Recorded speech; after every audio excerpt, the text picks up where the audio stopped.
तर अंबरनाथमध्ये मतदानासाठी 208 बोगस मतदार आणल्याचा भाजपनं आरोप केलाय। भाजपच्या अभिजित करंजुलेंनी शिंदेंच्या शिवसेनेवरती बोगस मतदार आणल्याचा आरोप केलाय।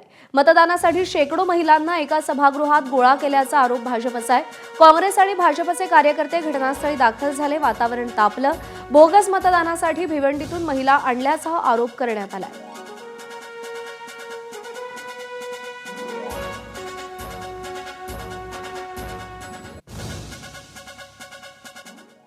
दरम्यान सहाय्यक पोलीस आयुक्त शैलेश काळे यांच्याशी या संदर्भात बातचीत केली आमच्या प्रतिनिधींनी, पाहूया।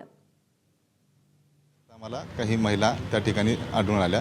सुरुवातीला आम्हाला त्यांनी जे काही रिझन सांगितले होते त्या रिझनच्या अनुषंगाने आम्ही खात्री केली, परंतु ते रिझन्स खोटे असल्याचे आमच्या निदर्शनास आले। अद्यापर्यंत आपल्याकडे तशा प्रकारचे कोणतेही मतदानाचे ओळखपत्र किंवा कोणत्याही गोष्टी आपल्याला मिळून आलेल्या नाहीत, परंतु त्यांचे या परिसरामध्ये मतदान आहे का या अनुषंगाने सुद्धा खात्री केली जाणार आहे। आणि आज सगळ्या संदर्भात गुलाबराव करंजुले यांच्याशी आमच्या प्रतिनिधींनी बातचीत केली, तीही पाहूया।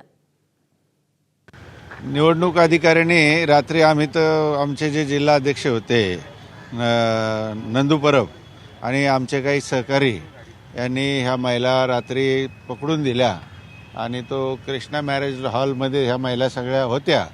हे तर काही नवीन नाही, दरवर्षी यांचं दहशत। आम्ही तर पहिल्या दिवसापासून सांगतोय की भ्रष्टाचार, भय आणि जंगलराज हे अशाच हे बिहार आणि यूपी सारखे या ठिकाणी निवडणुका जिंकल्या जातात आणि सत्ता आणली जाते आणि वारेमाप भ्रष्टाचार केला जातो।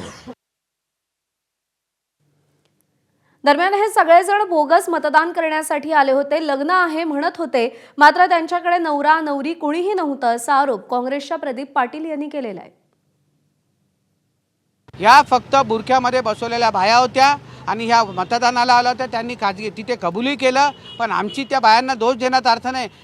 ज्यांनी हे कृत्य घडून आणलेलं आहे त्यांच्यावर कारवाई झाली पाहिजे। ज्यांनी आपल्या हॉलमध्ये तो उमेदवार आहे, मग ह्या मुंब्र्याच्या बाया, बेवंडीच्या बाया ह्या इथे कशा का आल्या, शांतीनगरच्या बाया इथे आणल्या, म्हणजे याचा अर्थ हे लागेबांधेत आणि हे शिवसेनेच्या उमेदवाराने आणलेले आहेत। आमचा असा जोरदार याचा आम्ही समर्थन करतो का यांनी हे जाणीवपूर्वक लोकशाहीची हत्या घडून आणलेली आहे।